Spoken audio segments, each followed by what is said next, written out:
पिछले 24 घंटे में ये फीलर्स, ये संकेत, ये इशारे, ये आहट दावोस से लेकर यूक्रेन तक, यूरोप से लेकर नॉर्थ कोरिया तक देखने को मिले हैं।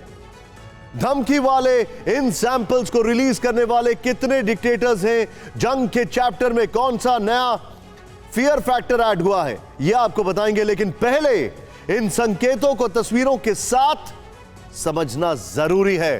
पहला सिग्नल दावोस से आया, जहां यूएस के अरबपति जॉर्ज सोरोस ने चौंकाने वाला बयान दिया।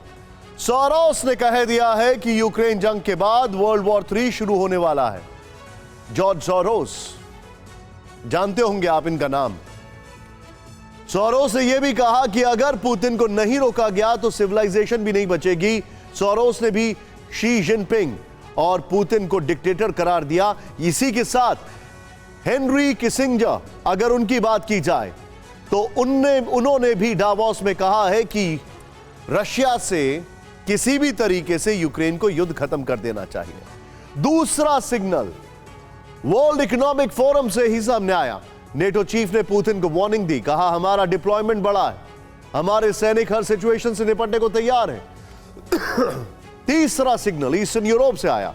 अमेरिका से अपने सैनिकों की संख्या बढ़ाने की बात कही गई, खासकर बाल्टिक देशों में अमेरिका से अपने एडिशनल ट्रूप्स को डिप्लॉय करने की मांग की गई।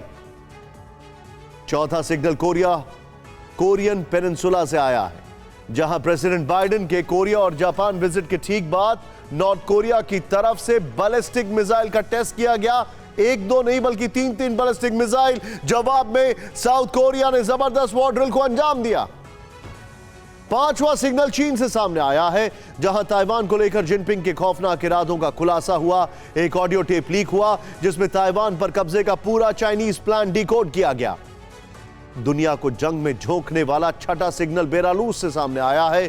प्रेसिडेंट लुकाशेंको ने यूएन चीफ की चिट्ठी लिखी है, कहा है कि अगर नेटो की यूक्रेन को सप्लाई लाइन जारी रही तो फिर तीसरा विश्व युद्ध कंफर्म्ड है।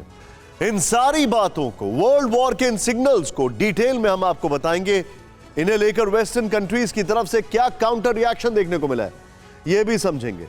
मगर सबसे पहले पुतिन और जिनपिंग को लेकर दावोस से जिस तरह के रिएक्शन सामने आए हैं, उन्हें लेकर यह स्पेशल रिपोर्ट देखते हैं। किसने की वर्ल्ड वॉर पर सबसे नई भविष्यवाणी? दुनिया के 3 तानाशाह विश्व युद्ध कराएंगे। क्या यूक्रेन जंग से ही वर्ल्ड वॉर शुरू होगा? किम जिनपिंग पुतिन, मानव सभ्यता होगी खत्म?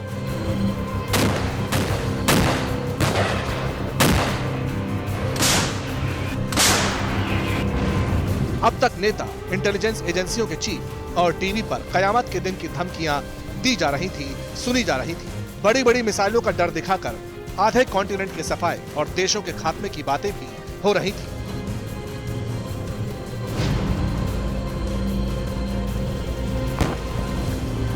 लेकिन अब बड़ी कंपनियों को चलाने वाले अरबपतियों ने भी यूक्रेन युद्ध को लेकर दुनिया के अंत की बातें करना शुरू कर दिया। इनमें सबसे नया नाम अमेरिका के बिजनेसमैन जॉर्ज सोरोस का है।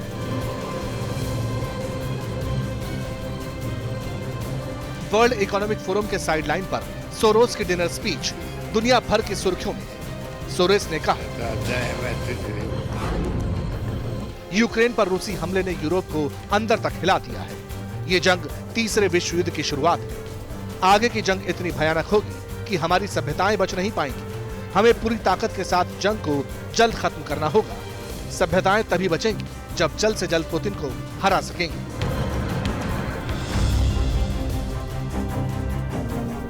यानी जिन बातों को अमेरिका और नाटो दबी जुबान में कहता आया है, समझता है, उसे अमेरिका के बिजनेसमैन खुले तौर पर कह रहे हैं। इसका मतलब तो यह है कि ग्राउंड पर सिचुएशन बेहद खराब है और पुतिन के बैक ट्रैक होने की, पीछे हटने की कोई उम्मीद नहीं।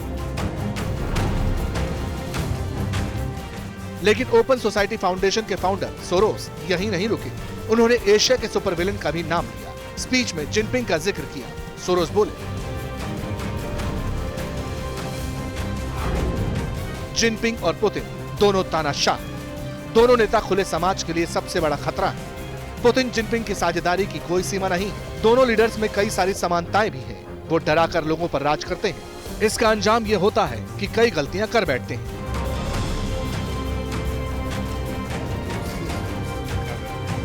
दो नेताओं का तो नाम सोरोस ने लिया, लेकिन तीसरा तानाशाह भी है जिसकी वजह से दुनिया पर जंग के बादल मंडरा रहे हैं। किम जोंग की मिसाइलें एक बार फिर अंडरग्राउंड दुनिया से बाहर निकल चुकी हैं। साउथ कोरिया ने दावा किया कि बाइडेन के ट्रिप के खात्मे के फौरन बाद किम जोंग ने बैलिस्टिक मिसाइलों का टेस्ट किया। इनमें इंटरकॉन्टिनेंटल मिसाइलें भी मौजूद थी, यानी हालात संगीन हैं। तुनक मिजाज तानाशाह दुनिया की तबाही फैलाने वाला सामान तैयार कर चुके हैं। न्यूज टॉप 9 रोज सुबह 7 बजे और शाम 7 बजे सिर्फ TV9 भारतवर्ष पर।